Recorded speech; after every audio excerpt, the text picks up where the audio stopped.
উপরে যদি আক্রমণ হয়, এদিকে উড়িষ্যা থেকে 3 লক্ষের অধিক উড়িয়া পশ্চিম বাংলায় কাজ করে, আমরা 20,000 ফিরিয়ে নিয়ে চলে আসবো, এই 3 লাখ তো আমরা বাড়ি পাঠিয়ে দেবো।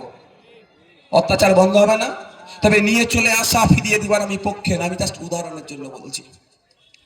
আমার লোককে আপনি পছন্দ করতে পারছেন, আমার 20,000 উড়িষ্যাতে 20,000 বাঙালি কি করে কাজ করে, আর 3 লক্ষের অধিক উড়িয়া আমাদের ওয়েস্ট বেঙ্গলে কাজ করে। আমাদের সরকার, আমাদের পুলিশ, আমরা ওই উড়িয়া ভাইগুলোকে কি বুকে আগলে রেখেছি, আমাদের সহনাগরিকের মতো আমরা আগলে রেখেছি। আর তা আমরা যদি 3 লক্ষকে বুকে আগলে রাখতে পারি, তাহলে ওরা আমাদের 20,000কে আগলে রাখতে পারবে না? কি গো, এর ওষুধটা কে দেবে? নওশাদ সিদ্দিকী? আমি তো সরকারে নাই। আপনারা ভোট দিয়ে যে সরকার তৈরি করেছেন, আপনারা ভোট দিয়ে আপনার শ্রমমন্ত্রী তৈরি করেছেন, সে শ্রমমন্ত্রীদের ওষুধটা দেবে, দিচ্ছে। ভুল লোককে আপনি বসিয়েছেন, ওই জন্য ঠিকঠাক ওষুধ প্রয়োগ হচ্ছে না। আপনার দরকার কি জ্বরের ওষুধ, আপনাকে দিচ্ছে কি পেটে গন্ডগোল হয়েছে তার ওষুধ হবে।